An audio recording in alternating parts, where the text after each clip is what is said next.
Film School Slacker contains adult language and themes. Listener discretion is advised.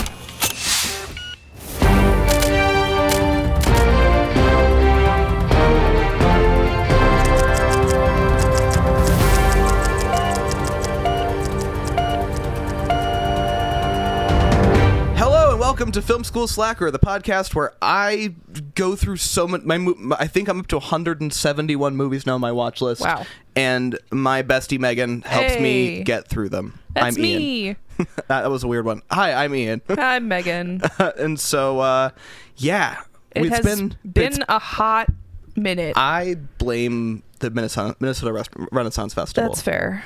Because that soaks up pretty much all of my weekends from mid-August through September. Yeah. Sometimes into October. And it's not just you. It's like a fair number of my friends. It's a good chunk of your I would say like a good group. Third of my friends just kind of like disappear. A bunch of former theater kids work at the Renaissance I'm actually the Festival. odd one out. I'm the theater kid that didn't work at the Renaissance Festival, but it is what it is. But it was a good season. If it hadn't been so fucking hot, yeah, what the fuck was up with this year? Way better, but it was fun. Yeah, I had a good season. Kevin had a good season. Nice. He actually got a major cast award. The major award. The major award. It's actually called the Unicorn. Sounds Italian. Okay. Unicorn Award. But cool. That's I was awesome. very proud of him for that. Yeah. Oh, that's awesome. Almost like teared up. Had a moment, but I didn't. Had a little situation there. Yeah. Got pushed down. But anyway, and then COVID. You had COVID. And then I had COVID because I went to Florida, and that's what happens when you go to Florida, is you get COVID. Doesn't matter what you do. And I wore a KN95 mask there and back. Oh shit. Like in both airports, on the planes, Yikes. all the way through. It must have been while I was in Florida, which isn't shocking. No, but not also, at all. and in fact, the probability is frightening because the last couple of times I've been down there, like since the pandemic, the one person in the traveling party has gotten it. Always one person will get it. It's just a game of odds. It's a problem. It's just Russian roulette when you go down there with roulette. COVID. Truly, I was very fortunate. I did not get a fever. I just woke. I had like a kind of gross sore throat, and I was like, "Well, it was a lot drier when I came back. It is what it is. I'll keep an eye on it." Yeah. Next day, I wake up and I'm like, "I think I have a test downstairs. I'm gonna go try." And Were you just yep, super fatigued? Yeah, it was. I had like half of one day where I just passed out. Like I was like, I went to my boss. I'm like, by the way, I tested positive and I'm gonna go fat. sleep. And she's like, yeah, you need to go rest. I'm like, okay. What did she say? You're no good to me, dead. That was what my boss told me. You're no good to me, dead. Yeah, and so I took I just like fell asleep on the couch in my office, and woke up like Jon Snow a little later. But it was about another day of like feeling gross. Then it kind of just turned into a cold for 2 days. So it ended up being about 4.5 days of symptoms, just progressively getting better that whole time. It's just, but you feel like your body is under strain, more than a normal cold. This last bout of COVID. Yeah. That I had in August, July, something like that. Yeah. Or no, September, because it was like a week before I left my job. Oh yeah. Oh, that's right. Holy shit. And so I was like, COVID, I had COVID buddies. PTO, and then, or not PTO, but I was taking sick days. Yeah. When I had like a week and a half left, and I felt really shitty. But I was like, I don't want to come into the office and infect you all. Absolutely. But yeah, it was like I had a bad cold. Right. And my body felt like a sandbag for part of it. It's different than, because the first time I had it, floppy. Yeah, exactly. You feel it's like a floppy cold. Whereas the first time, I know that's my grinder name. Amazing. Yeah, no, because the first time I had it, I mean, I don't know, it was 2022 or whatever, 2021, I felt like dying. Like I felt like I think my body is actively shutting down. Like something is wrong. My body is eating itself alive. And this time it was just kind of like a cold, but it had some additional features I didn't like. Yeah. The first time I had it was 2020 over my birthday. Wow. Yeah. And we never spiked fevers because Aaron had it and then I got it because of course. Naturally. But I never spiked a fever. It was like a really bad cold, like the worst cold I've ever had, along with a really bad headache for like 3 days, and then it started getting better. Okay. And that was like, among the first strain. Sure. The second time I had it was kind of just like this last time I had it, where it was more just like a cold. Yeah. And then I've had it thrice. This is only my second time, but which is with shocking. You have more health issues. Yeah, little asthma issues. moment, which that was, and that's the part that's the most concerning to me. Is usually I can, like, my lungs still kind of hurt even though I have no other symptoms. Yeah, it's just like I can tell it does something. But whatever. So we'll find out we all get our autopsies done on us, and they find out what happens in 50 years. COVID for 17 years. She's a carrier. I don't know. But yeah, anyway. That sucks. So anyway. So that explains our absence. Yes, for a couple of weeks. But we are back. I am so excited because it's been a while since I've seen a movie at this point, because it seems like I've just been watching TV shows. So yeah. I just got back into 30 Rock again because that's where I'm at in my life. It's bad when Ian's back in 30 Rock mode, because that means that I'm very stressed. Very stressed. Yeah. So Mucho stresso. But anyway, so this week I am very excited for our movie because it is a continuation of our last episode's movie. We will be watching Addams Family Values. Addams Family Values from 1993, rated PG-13, directed by Barry Sonnenfeld, written by Paul Rudnick. Okay. Based on characters by Charles Addams. He created the whole Addams family. Right. Such. Paul Rudnick also wrote In and Out with Kevin Kline, Sister Act. My name on Grindr. I'm sorry. The Stepford Wives, Sister Act. Yep. A movie called I Hate Hamlet. That sounds interesting. Sister Act 2. Amazing. Yeah, so he's a pretty decent writer, I guess. Yeah. All right. That's exciting. So, yeah. And of course, starring Angelica Houston, Raul Julia, Christopher Lloyd, Joan Cusack, amazing, Christina Ricci, Carol Kane, among others. Oh, David Krumholtz is in this one. I forgot. Oh my God. No, I am like, I get the sense it's going to be even more unhinged than the last one. Oh, and the last one was really unhinged. Especially for like the early 90s. Like, it's very interesting. I'm very excited to see how it plays out. It's, in my opinion, this is the zenith of the Addams Family content. Of Addams Family insanity. Okay. I think it's stoked. Better than the original. The original was very good. Okay. This is probably one of my favorite, Halloween spooky season. Yeah. I'm bored on a random Saturday afternoon movies just because it's just fun. All right. Shall we? Yeah. Let's roll the tape. Roll it.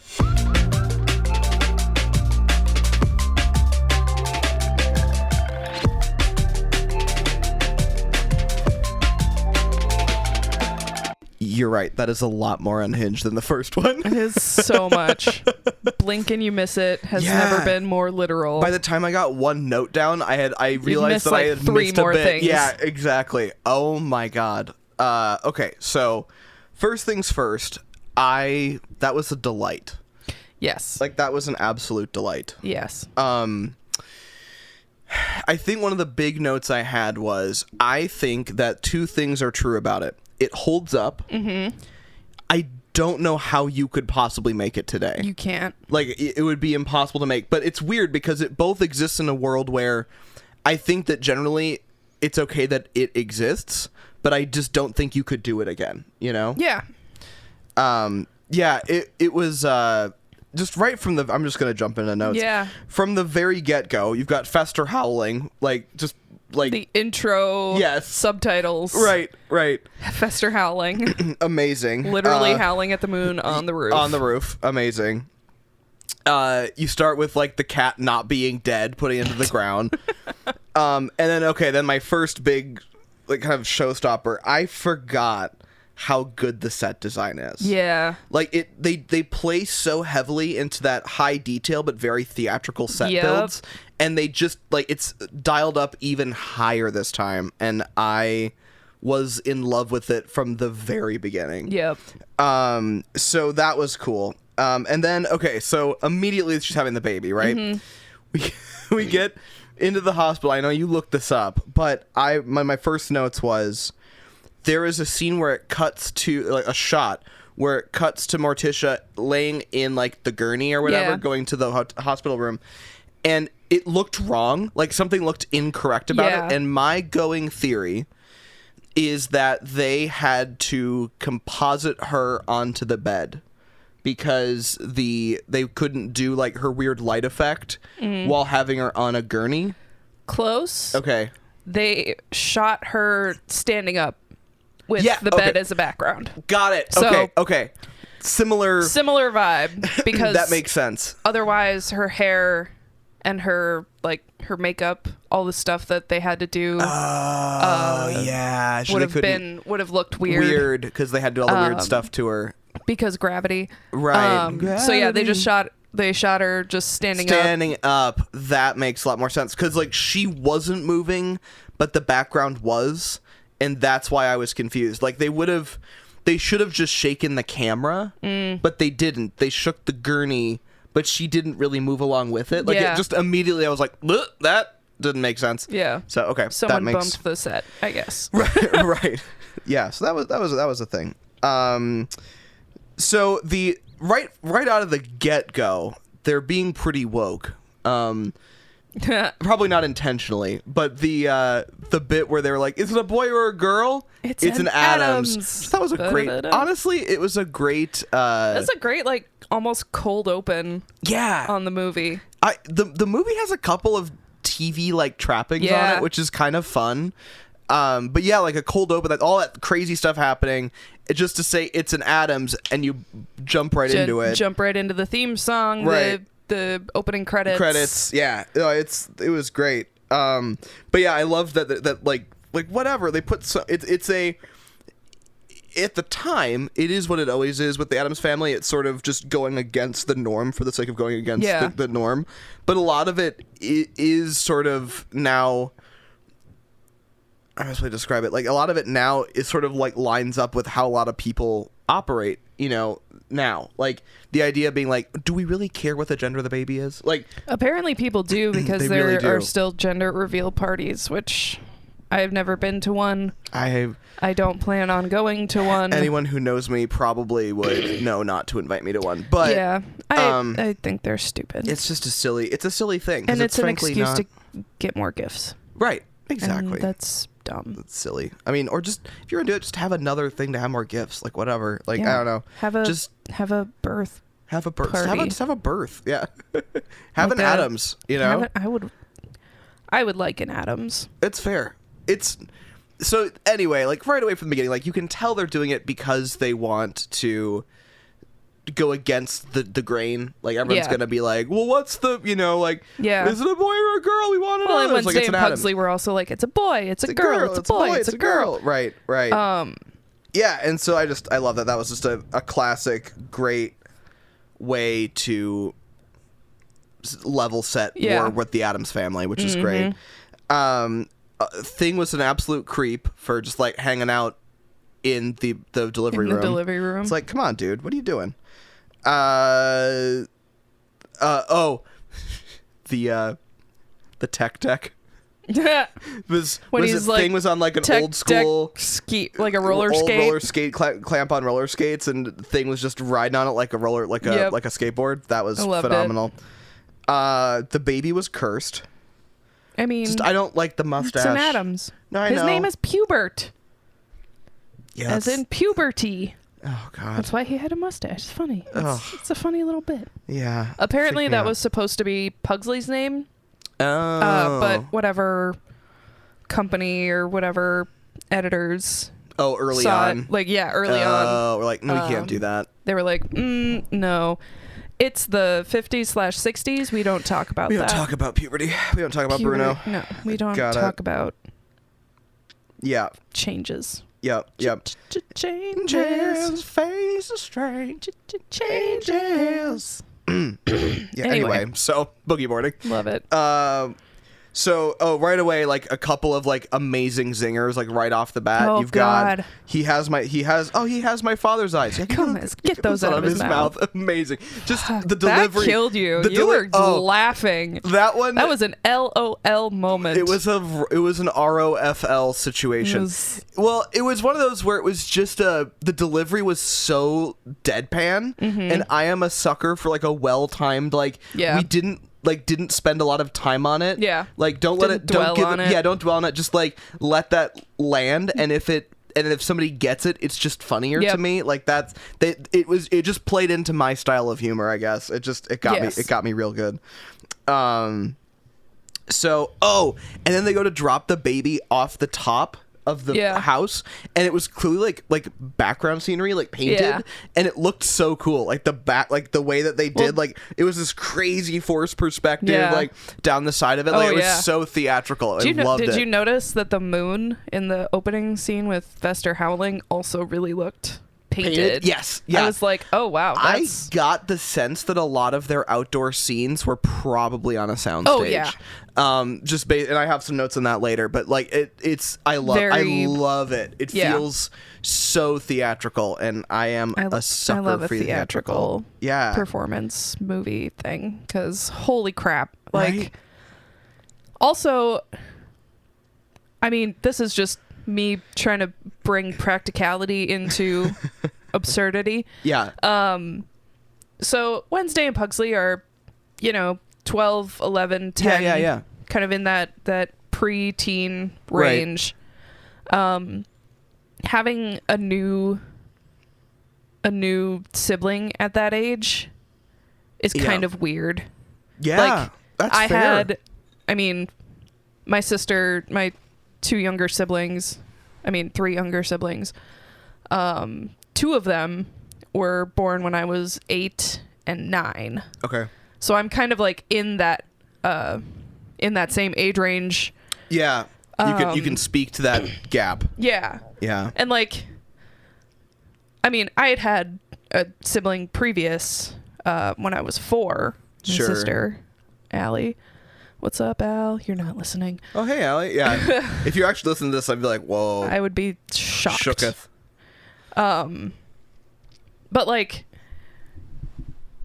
But preparing an only child who's been an only child for 4 years for a new sibling, my parents were kind of hammering in the big sibling lessons. We had so many books about just because the new baby is here doesn't mean that they don't love you or they're not going to pay attention to you. And right. I don't know, maybe I internalized that a little bit. Anyway, hello. Therapy session is back open. Welcome to Film School Slacker. But when you're totally when you're older, pre-teen age, you're kind of, I don't know. It's a different vibe. Yeah, that's fair. I didn't really think about that. Yeah, I was 3 when my brother was born, so I don't have a conscious memory of a time before his existence, really. Oh, I got presents when Allie was born. I did too, but it's only because I have seen a video of me going to the hospital. Oh no, I remember going to the hospital to meet Allie. That is just too early. I remember Jack being a baby and being gross and me not liking that, but I don't have a lot of memory beyond that. Yeah. Yeah. So, and then right away we get to Fester's room where he's reading Strange Men and the Women Who Avoid Them. Amazing. I would like to own that book. It looks like the guillotine that they have looks like it was made from like an erector set, which I thought was super cool. Just like, for me, I'm just a sucker for these frickin' sets. I know. It's ridiculous. They're so just... Yeah, like set, costume, and lighting. Like, also, it is fun. And like, this is, one of those movies you watch over and over and you notice new things. Like this time Totally. I noticed there's a portrait on the wall it was in the like first scene where Gomez is, where Morticia's like, it's time. Mm-hmm. There's a portrait in that scene of, I think it's Gomez, but it's like a male Addams in the Whistler's mother position. Oh, you know, just funny. like the profile and sitting. Yeah. Oh, and I'm my like, God. is that it? Nah. I couldn't really tell who it was, but like I'd never noticed that before. And I thought that was pretty funny. That is great. No, like you're right though. Like even like the paintings on the wall and stuff, it was crazy. Seek out the dark forces and join their hellish crusade. Just there's a couple of lines that Morticia will just like kick out that are like just amazing. Okay, so they introduced Joan Cusack to the environment. Yep. And they do such a good job visually. Yeah. I'm going to use the word juxtaposition, and I'm sorry. Like, I had to because it actually works here. Okay, So, I'll allow it. Yeah, like, I mean, if it detracts a point, it is what it is, That's right? okay. Or I'm not allowed to use it for the rest of the calendar you said year. you'd use it once a season, and Yeah. Have I guess- used it already? yes. Shit. Well, That's okay. All right. It is what it is. Contrast would be another word you could use. Yeah, or what's another one? Dichotomy. Though that one falls into a similar kind of striation. Whatever. Anyway, doesn't matter. I will say contrast. Retracting my juxtaposition. You know, the whole family is there, and it's like super dark, and like they have their own vibe and everything. And she comes in, and it's almost like she's kind of too bright to look at. Yeah. And I found that to be like a really fun, like every scene that they were all in together, like she was just always like, oh God, she's so bright. Why?" Pale, and I mean the Addamses are pale, but she's Right. blonde, and she's and- always wearing white or Right. pink or Right. you know, some sort of pastel color. Really? Right. But Debbie, pastels? Pastels. I love that line. And yeah, just like her and Joan Cusack, her bubbliness. Yeah, but like very much a put on bubbliness. Oh yeah, like you can. It's like, whoa. You can tell like.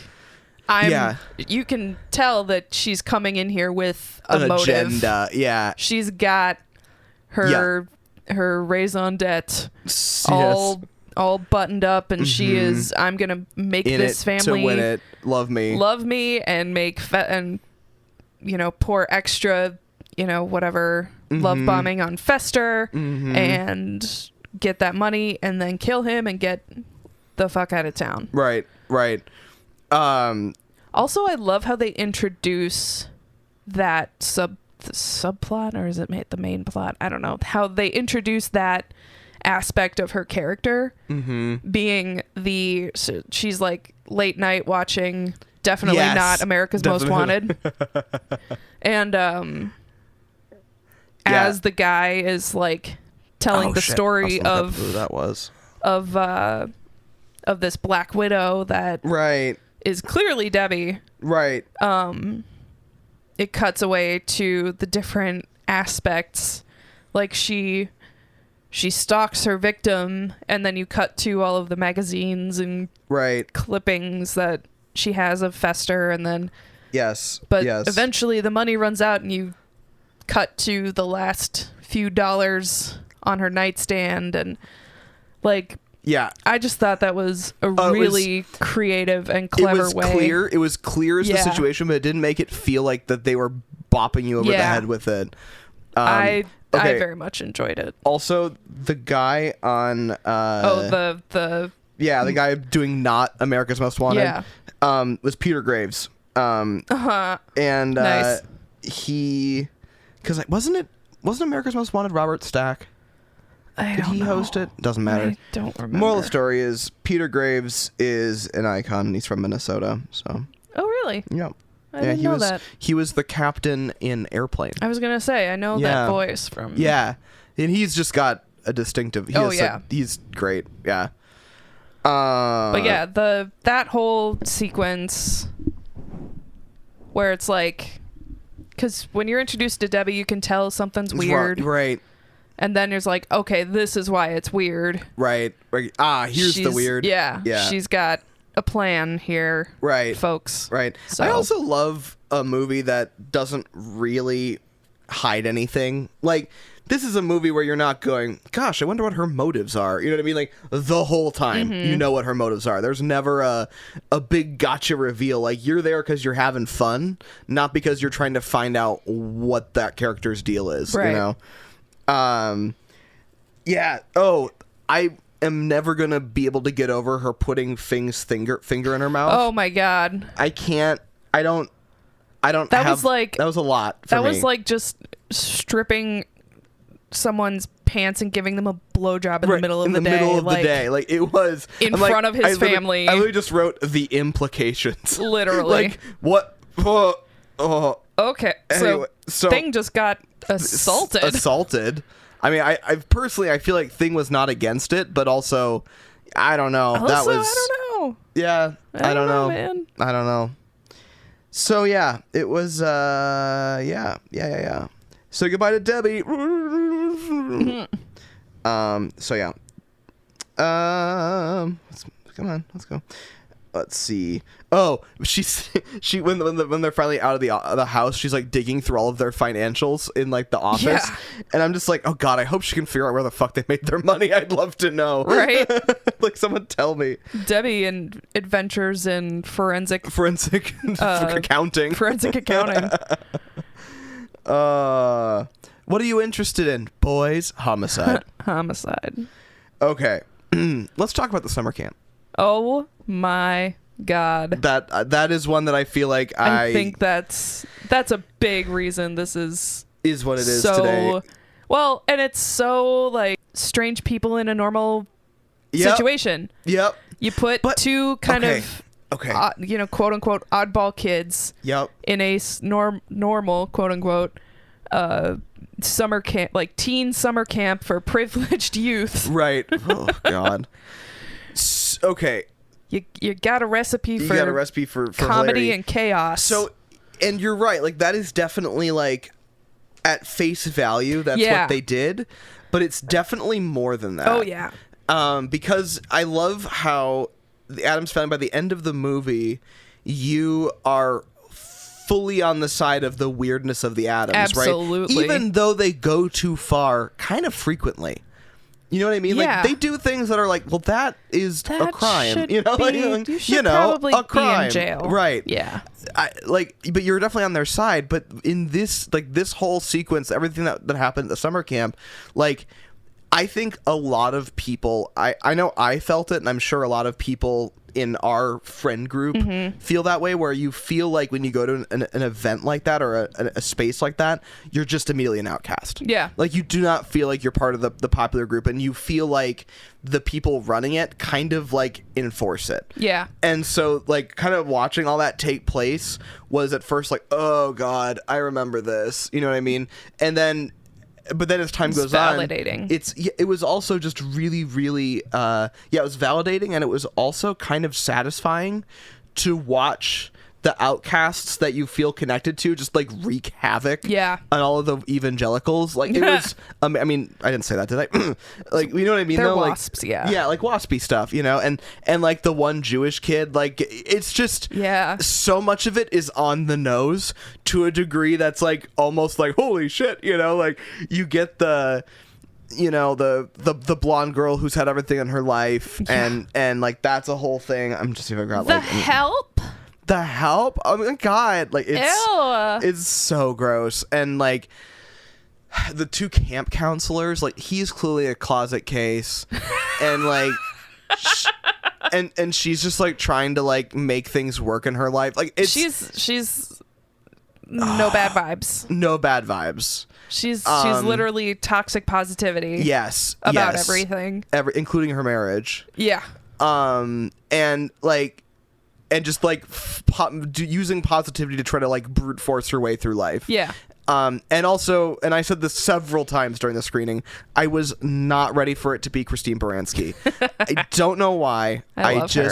I just wasn't ready. Were you ready for the full screenshot of her ass shaking You know, during the rehearsals? I wasn't. Especially not in the outfit she was wearing. Right? Like that's a like vibe. khaki, Yeah. crappy Yeah. uniform that they have makes Yeah. me.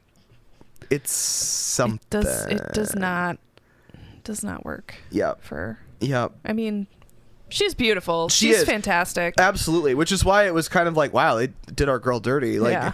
these like weird safari khaki Yeah. wilderness explorer situation. So I was like, the summer camp like social commentary is searing. That was like my first note, like just my initial thoughts on that. Especially for a kids movie. Yeah.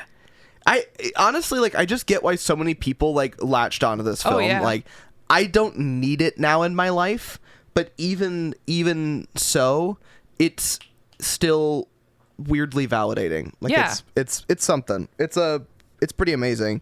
And I have more notes on, things that happen in summer camp as time goes on, but yeah. Christopher Lloyd is insane. Yes. And. Yep, that's all. That's it. That's the End whole. of That's the whole sentence. note. Yep. The Gomez knife throwing scene. Like why? Like that was one of those bits where like I don't know what they were trying to prove. Like it was just somebody had learned how to do compositing for something, Yeah.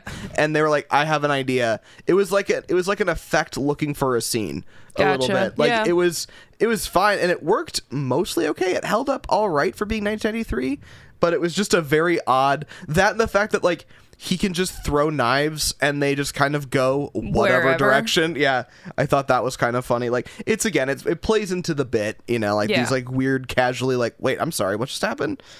But let's see. Oh, the underground restaurant. I love it. I want to go to there. I would love to have to like hang out there. I wouldn't want I have a Debbie feeling they there, have really but, good cocktails. right? Little bar up there. There's like Yep. people playing music. Like that would be a vibe. Mm-hmm. I was in the Wabasha Street Caves once, and they had the bar open because it was an Yeah. event. And I will say the vibes are immaculate. Like Yeah. you're just like I feel like I'm in the 20s. This I've is never really been fun. there, but I definitely. Yeah, and It's on my list to find a reason to be there. go. Yeah, because we did that, and then you had to like take your drink and go into the parts that aren't the restaurant and Oh. explore with like a guy who's dressed up like a gangster, and he Yeah. like gives you like a guided tour Yeah. of the thing. It honestly, I was a fan. St. Paul would is like to find out. cool. St. Paul is cool. It's horrible to drive in, but it's an awesome city. it sucks to drive in. But because none streets of the make no roads, sense. the streets don't have any rhyme or reason. It's a Well, they follow the river, and if True. you don't know where the river is, you're but like, kind of how am I supposed to know where the river is if I'm like mid block way back? Exactly. Anyway, Just don't think about it. cool. Don't worry about it. Just don't worry about it. It's a cool. God, it's such a cool I city. love that we live here. It's I such a know, cool right? place. It really I mean, we is. live in Well, suburbs, but whatever. yeah. Yeah. Well, we're an inner ring suburb at least. Yeah, we're not far. We're not far flung. Let's just tell everyone where we live. Let's just dox ourselves. Totally.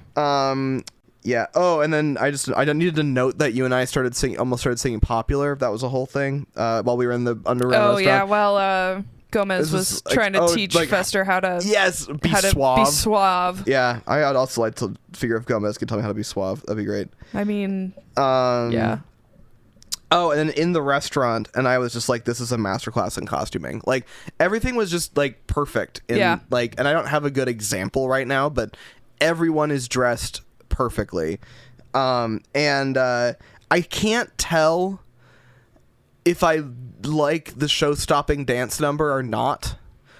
I think I like it better than the one they did in the first one. So Better than the Mamushka. Yeah, that seemed weird. But this one, since there wasn't like a full musical, Yeah. it kind of was just more sort of them showing off Yeah. how good they are at It was- tango. for lack of a better word, it was kind of just more diegetic. Like it was Yeah. more like part of the narrative, Or and like less something that they would actually do rather than right enhanced version of the real thing. Yeah. with weird stuff like Morticia spinning across the thing, just like flames coming out of the Yeah. ground, like weird stuff. But like it's still starts in reality, so that was a thing. Oh yeah, and then she stopped spinning. There was that weird cut. Oh my god, that was such a It was like, jarring "Ah!" cut. I'm like, holy That God. nobody caught. Right, that was funny. Oh, and then like when they're in the cemetery scene after that, I think it's think that's gonna be Fester and Oh, Debbie. yeah. That lighting is literally just a theater set. Like Yep. the way that it's just that dark, like they don't even like pretend to make it feel like it's realistic, right? Yeah. It is like like that deep kind of blue lighting with like a really, really strong white like back kind of highlight hair light. Yeah. And it's perfect because you feel like you're in the world that they exist in. Like you're not going for like that accurate cinema Realistic mumblecore, realistic nighttime. whatever. It's truly just like this cinematic theatrical idea of nighttime, and it's just more romantic and more heightened, and I really liked it. But yeah, so that was pretty cool. Virgin, what's that? That's another great subversion God. of like the standard, right? Yeah. Like she comes in fully expecting that to be something. Fully expecting him to be like, Right, hell because yeah, like that's like kind of you're a virgin, right? Also, why do guys want virgins? I don't understand why you would want someone who doesn't know what they're doing. I don't know. Frankly, there's a whole thing about that, and it's so gross, and I don't want to think about it right now. Well, there was a comedian that Aaron listens to occasionally who's he's like, you don't save yourself for the one, you practice for the one. Right. Right. No, it makes no sense. Like from a truly like realistic perspective, it makes zero sense. It is just that freaky like unspoiled thing, which is gross. That, oh yeah. But anyway, let's talk more about the puritanical origins of our morality in this country. Well, we will, because we're going to have to talk about the Thanksgiving we will get scene. about the Thanksgiving. We will get there, so don't worry. So don't worry. Somehow Hold on to your movie hats. contains multitudes. Stay tuned. But the idea that she says that and he's just like, what's that? Like, it's such a great, it's in line with the, is it a boy or a girl? It's an Addams. It's just like, fuck you and your societal question. Yeah. Like we're going to go our own direction. Like, oh, you have norms? Here, fuck them. Fuck them. Like it's fun. It's just a delight. Fun. Yeah. Fester's eye makeup really started to freak me out after a while. I'm like, my guy, you need to see a doctor. Yeah. Or like sleep. Right. Do you sleep, Do Fester? you sleep ever in your life? Once? I don't know. I don't know. You stay up late howling at the moon. That's a fair point. Yeah, that's a good point. Maybe get some eye cream. Right, just see if you can get a little. Pat it right. I've heard under your hemorrhoid eyes. cream works pretty well. That's for bags, though. That's not for color. I mean, either way, both are a problem. That's fair. And you get a point for calling out Ghostbusters 2 during the thing. Right, because the guy who played Gary was the wormy guy in Ghostbusters 2. Yep, and then I just call back out the camp situation is still wow to me. But then I love that they bring her back for the marrying cousin it thing. That was cute. A fun, well remembered. Like, it's kind of what it felt like to me. Like, it was just like good callback. And she's fun. Like, as a she's great, and she's a vibe. I think, like, I don't know if that was the idea, but realistically, whatever, within the universe of the movie, she's another outsider who married into. Right. Who she was a former normie, basically. Right. And for all intents and purposes, still kind of looks like she's pretty normal. She just, I think she's She just fun. squeezed a little hairball out of her vagina. It sure did. Oof. Which sounds disgusting. Like, normal childbirth is nasty. Nasty as it is. And then if you just introduce a shit ton of hair into it. Yeah.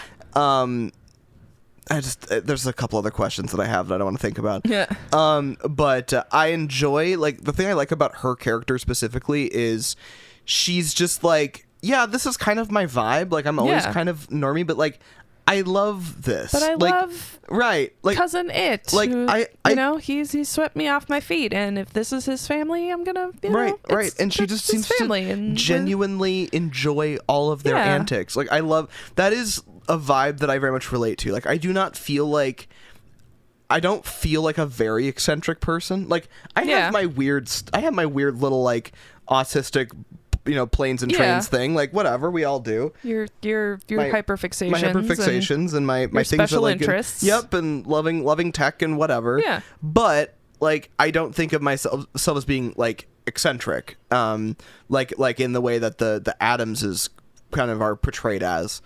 But Yeah, that's fair. I like people like that. Yeah. I find those people interesting.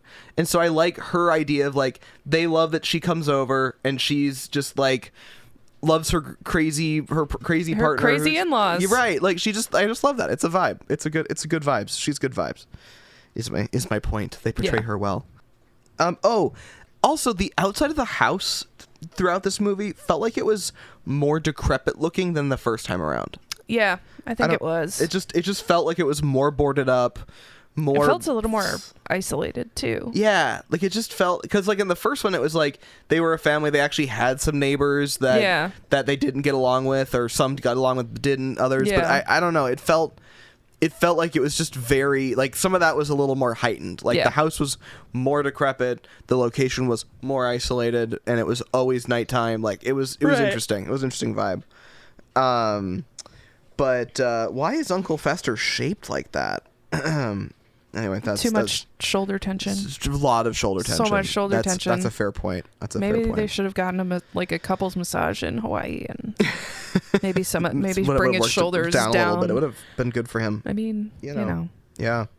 And then they leave and the cans are behind the car, but also just like a dead body, which is actually pretty funny, to be honest. Was that like the chauffeur of the limo? It's never been made clear to me. Yeah, they never address it. Can you imagine how hot that Fester costume would get? Oh God, I can't. Because it had to be padding.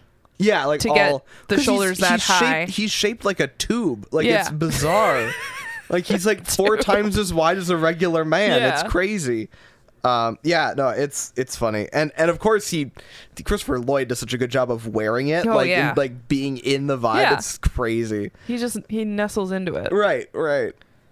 No giggling, no hand puppets. No giggling.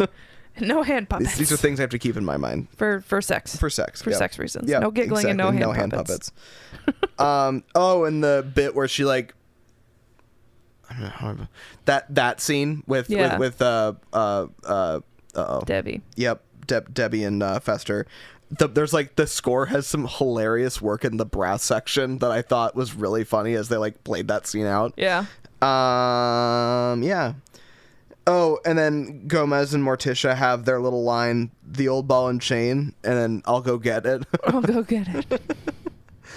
Our own little we're back to the summer camp again. I'm so sorry. Oh yeah. Our own little brunette outcast. There's some line like the shitty shit that they say. Oh yeah. Oh my God. It's like just in real life this place would give kids complexes. Right. And to be fair, I feel like a lot of summer camps have. So not the one I went to, but that's good. It wasn't it wasn't like this kind of outdoorsy summer camp. It was in the middle of St. Paul on a college campus. Right. So. Right. And the ones that and it was I only went 2 to, weeks. Yeah, and the ones that I went to were affiliated with the school, like public school. Right. So it's a very different vibe. Yeah. Than if I wanted a cabin in the woods experience, I would have just gone to my cabin. Yeah. In the woods. Yeah. Yeah, and as a family we went camping a lot. Like I saw enough people in the woods without having to like go to camp. Make a Bible camp situation out of it, which was not my vibe. Yeah, yeah. There was a Bible camp on the way up to my cabin that we would pass. Interesting. But yeah, I don't know. This movie and The Parent Trap. Oh yeah. Kind of always made me want to go to a normal camp like that. Just to like experience the vibe. Yeah, it was. I mean, they shot it in an awesome location. Yeah, I'm like, ooh, I actually want to attend that summer camp with none of the people who are there. Yeah, yeah. They actually do have like adult summer camps that you can go to. I can't tell if that'd be really fun or not. Like, I'm not like if you get a group of friends to go with you, and then also like connect with other people. Yeah. You don't just like stay in your little group. Yeah. I think that could be fun, but Yeah. that also That's sounds fair. like a lot of extroverting. Oh, and yeah. No, for sure. I could not. I could not. I could not. Oh, they described all of the really conniving things Debbie had been doing, and then Morticia's like, and I respect that. And I can respect that. But Debbie, pastels? Pastels? Oh, when she's in Debbie's house, she actually steps into her light in that scene. Oh, yeah? Yeah, it was it's the only time I've seen them do it. To step into the light? Yeah, instead of like, no matter what she did, like that eye light just followed her around. Like she actually like walked it, like the camera was placed and she walked up and like she walked into the light. Could that have been symbolic? I don't know. Of her it was being outside of her comfort zone? Well, and it's funny you say that because later on she was reading to Hubert reading The Cat in the Hat. And when she was doing that, that glow was gone. Yeah. And then like she was hearing Fester or Gomez or somebody in the family like was doing something, and then like as she like went and did that, like it was back. And I can't tell if they just didn't want to fucking light that shot and it was fine because the makeup is pretty aggressive anyway, or they just like did that with like intention. Like, and I'm not positive about that. And I feel the same way about the scene in the Debbie and Fester house. Like, I am not positive if that was just like, we already like locked the laying down right here. Just hit your mark and you'll walk into your Did eye you light. notice that Fester and Debbie's house, the inside is very similar to the Addams Family house? but just like a different. But just I think it's the same. It's probably the same set that they just redecorated. That would make sense. In a brighter color scheme. Pastels. Yes, that would make sense. I was about to say that too because I was like, inside it felt because they have mirrored. The grand staircase and right. Yeah. Interesting. Stuff. I love Mama doing like the crazy thing to Debbie than anything. What is this? Just a curse. Have a nice day. Just a curse. Have a nice day. Carol Kane. Oh my god, that is Carol Kane. That is Carol Kane, who's actually a year younger than Angelica Houston. Carol Kane has played the same character in like 5 different things. Everything. And I love her for it. I love her. I'm not a witch, I'm your wife. Be my grandma. Oh, seriously. And then she was in fucking Kimmy Schmidt, and she was great in that. Yeah. That's actually the youngest she's ever been at that point. Yeah. In anything she's ever played. She was might be Scrooged. She I've played never seen that. Scrooged. All right. Yeah. That's Bill Murray modern retelling of Christmas Carol. Okay. It's actually pretty Scrooged. good. Richard Donner. But she plays, I think, the ghost of Christmas Past. Okay. Who's like a fairy character. I don't know. It's been a while since she's I've seen Christmas it. Present. Oh, okay, Christmas Present. Yeah. That makes sense. Christmas Present supposed to be kind of, She has 117 film credits in Letterboxd. And I am not at all shocked. She is a force to be reckoned with. Prolific. Yeah, she's great. I didn't realize until a little later that it was her in Kimmy Schmidt, like, made that connection. And I was like, wait a second. I know that voice. Like, I know her. I know her. I'm not a witch, I'm your wife. I'm your wife. My favorite part about that is the fact that oh crap, that they had to have a dummy because Carrie Elwes kept fucking laughing. He crack a rib? He was like trying to not laugh maybe at Billy Crystal and Carol Kane. He had a lot of injuries on that set. A lot of them did. It was not good. he like broke his toe. He was riding around on a 4-wheeler. Yeah. And fucked something up. Yeah, no, that's when he broke his toe. Oh, it is okay. And that's why he sits with the one foot out in the that's Life is in Pain. the Life is Pain scene. Yeah. Oh my god, that movie is so unhinged. It is Anyway, so good. I love it's it. my favorite. It is potentially one of the very best. Again, super theatrical. Yes.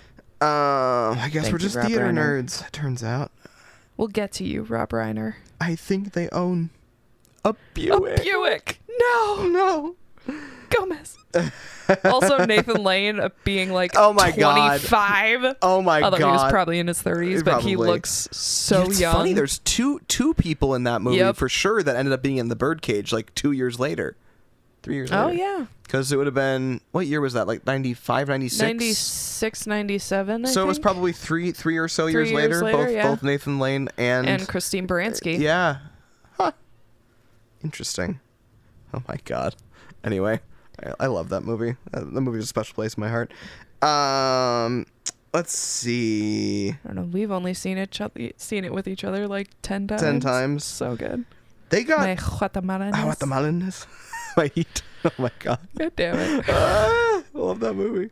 Oh, they're gonna have a darn good time whether they like it or not. That is such a classic, like, neurotypical thing. Anyway. Oh, God, right? Oh, and then they sent him into like the little like or like solitary confinement thing. shack. Yeah, terrifying. And they watch, And all they- these happy, wholesome And things. they got the rights to all of them, Yeah. which there I thought was wild. Sound of Music, Brady Bunch, Annie. Yeah, it was wild. Also, Christina Ricci, terrifying when she smiled. Terrifying. It was the eyes. Yeah. She did the crazy eyes when she smiled. My God. Like, I don't know how a person that young can be such a good actor. Like, I genuinely don't understand. I was very impressed with that as well. It's been a while since I've seen that scene or like actually paid attention to it, but sure. You see that struggle. Yeah, like she has to like get She's to hitch it up, the it's like the muscles in her cheeks have never been used. Like she's never done it before. Yeah. It's perfect. It's perfection. Like it is. She deserves a fucking Academy Award for that scene. Like amazing that for that to happen on like a full-grown adult, but even more insane for a child actor to pull that off. Right. Insane. My notes kind of end there. But that. Because then we kind of Then we kick get up back into the climax phrasing. I'm sorry. I'm not sorry at all. The whole they do the retelling of Thanksgiving.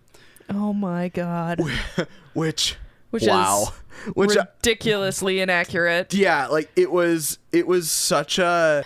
The whole camp to me seems like a place that rich people send their kids so they don't have to deal with them in the summer, but then they can but then they have this pageant at the end and they can pat themselves on the back because look at how good of a time our kids had and what good parents we are, and and they're telling this wholesome American story of the first Thanksgiving that Chippewa were based in the Midwest, and Pocahontas was a poet.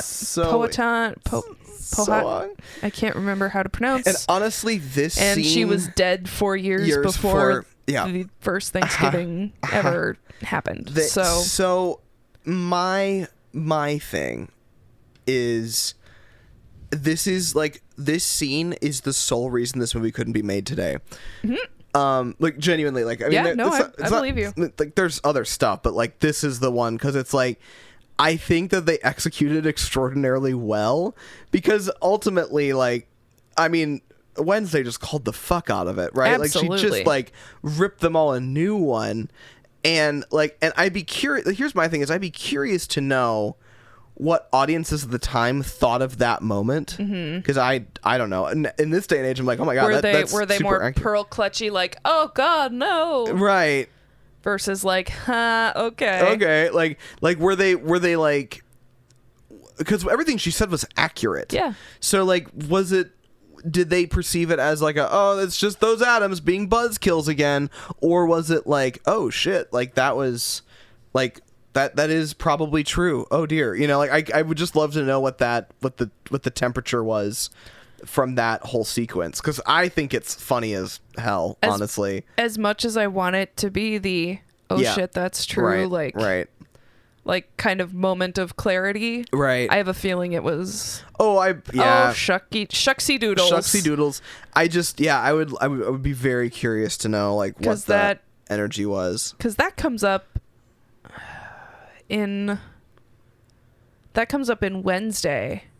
Oh, okay. Not specifically the Native Americans, but how the Pilgrims were colonizers. Okay. And how they, took over and were terrible. Right. There's a scene in Wednesday where the town that is close to the boarding school she goes to has I don't want to call it a theme park, but a place called Pilgrim World. Oh no. And yeah, so they have a scene where she's volunteering there and she's dressed in the whole pilgrim outfit. Yeah. And she's telling these German tourists in like perfect German, the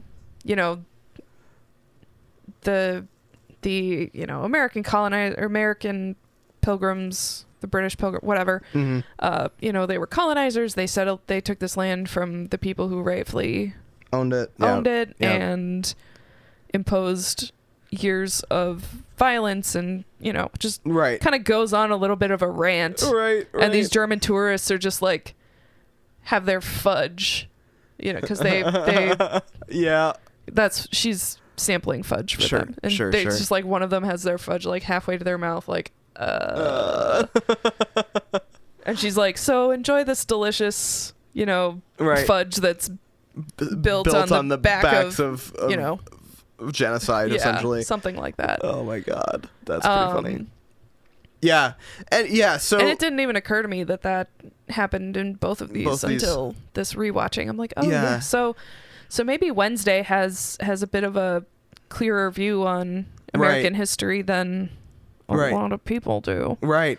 Yeah, that's almost certainly true. It's and then like it got so violent. That's the thing I thought was pretty wild and about the whole thing. And nobody was stopping it. No one was stopping it. None of the parents jumped up. They were just like, oh no, stop, no! I don't want my child to die. Oh, even though they're literally about to burn her alive. Well, she was pretty awful. She was awful. She was. I can't imagine that her parents liked her either. Honestly.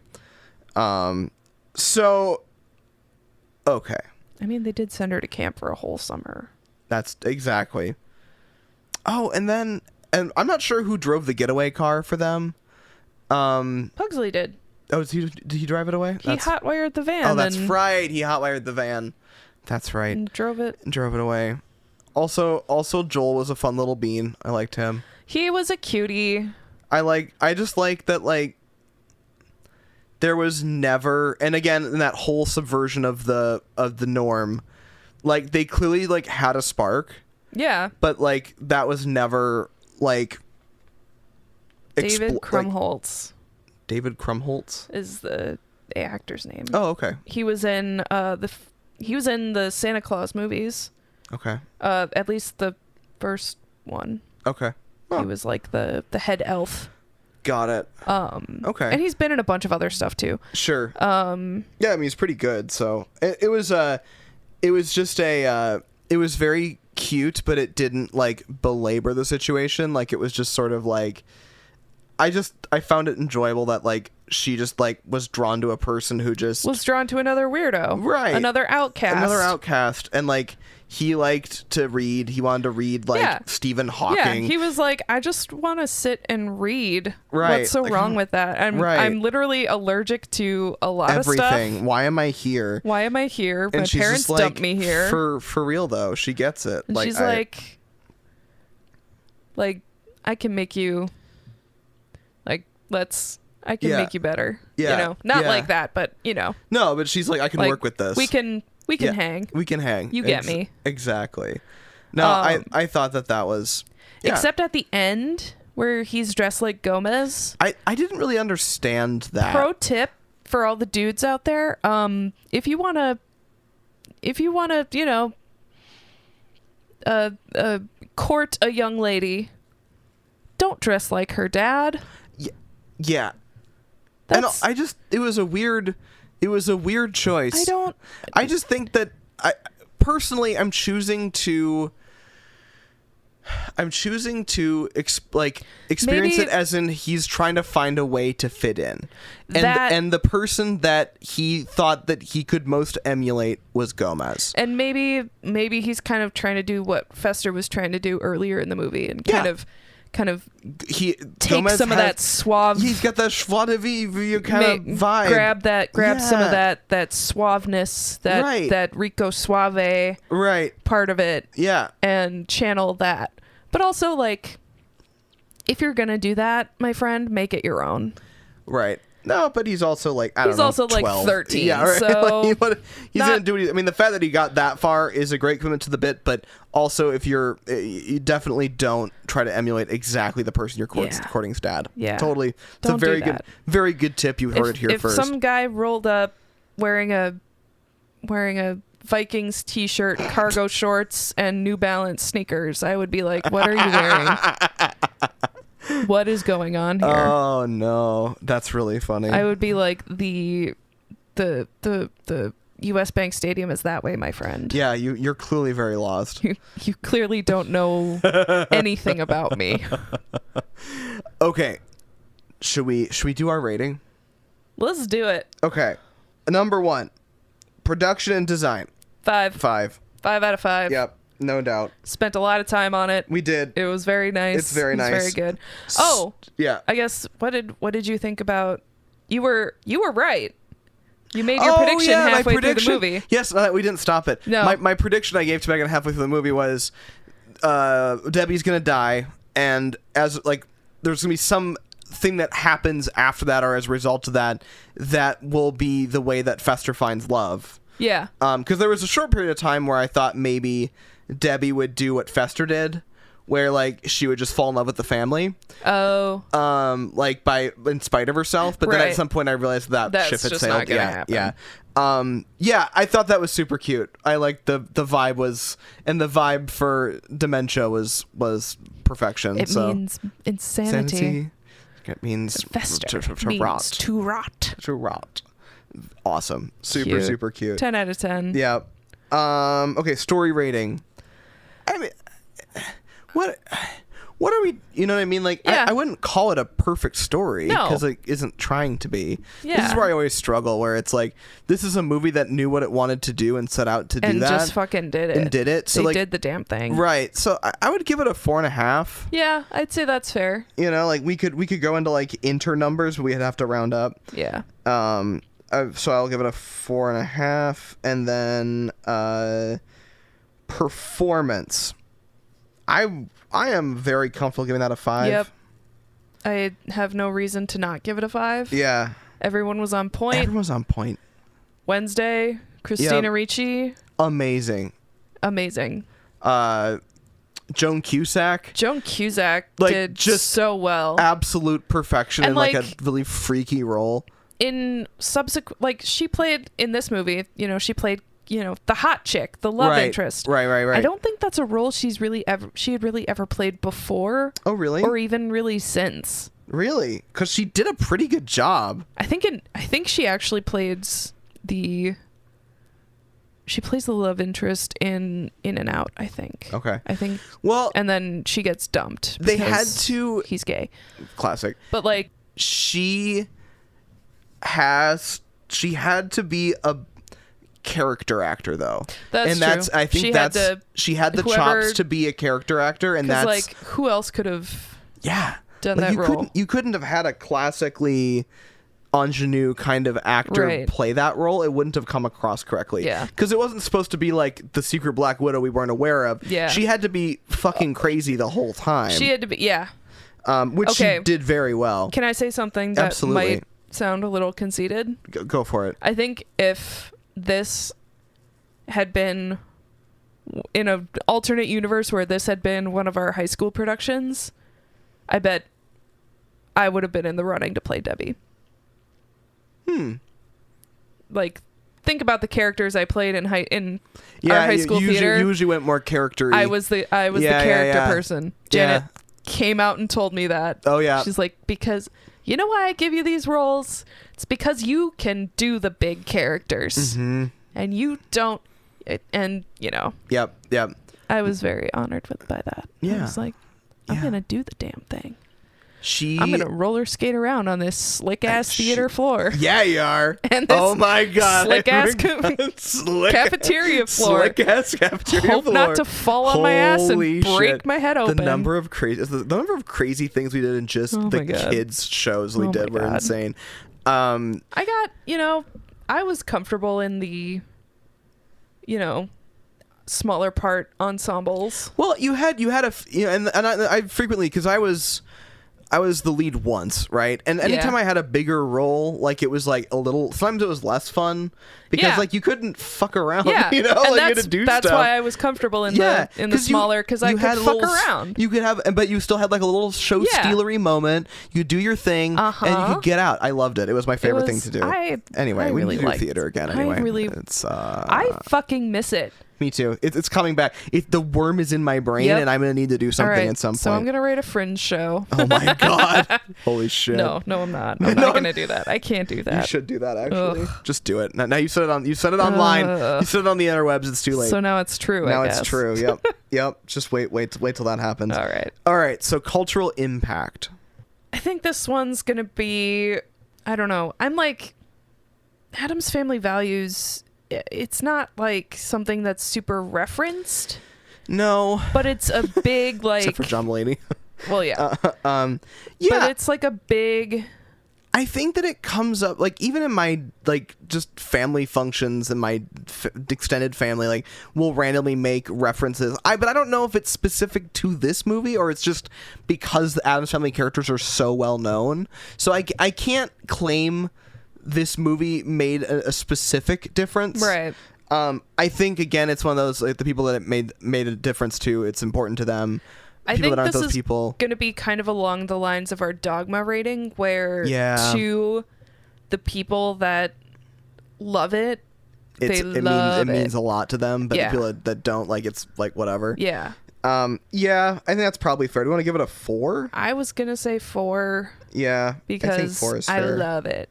Again, like I said, this is like peak Addams. Yeah. Insanity. You just blink and you miss it. Bits. Mm-hmm. And it's fun. It's just a fun movie that doesn't take a lot of brain power to watch, but if you want to pay more attention to certain scenes, you definitely can. Agreed. And yeah, I love it. I will never stop loving it. Understandable. Raul Julia, may he rest in peace. God. I really, honestly, an icon. I'm really curious to know if they would have kept doing. If they would have made a trilogy out of it. I bet they would have. I bet they would have.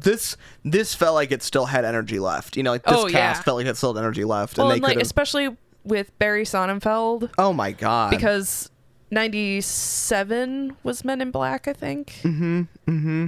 And all the other crazy shit he's done. Like, right. I just now I want to watch Men in Black and just. Oh my god, it's been a while. It's so good. Okay, Addams Family Values. We rated a little bit higher than the Addams Family. Yeah. It is currently sitting just behind Wolf of Wall Street. Yep. And so it is, as of right now, our 4th pick overall in ratings. Very good. Very, very good. Interesting, yeah. I enjoyed it. Love it. Amazing. Well, anyway, on this, thank you so much for tuning in to this week's episode after our extended absence. Unexpected extended absence. Exactly. But we're back. We're back, and we hope you will tune in for our next episode. My name's Ian. I'm Megan. We will see you soon. See ya. Thank you for listening to Film School Slacker. Our graphic design is by Mitch Ransdell. Music by Ariel Shalom and Ziv Moran. Voiceover audio provided by Mike D and Janet Paoni. Learn more at filmschoolslacker.com.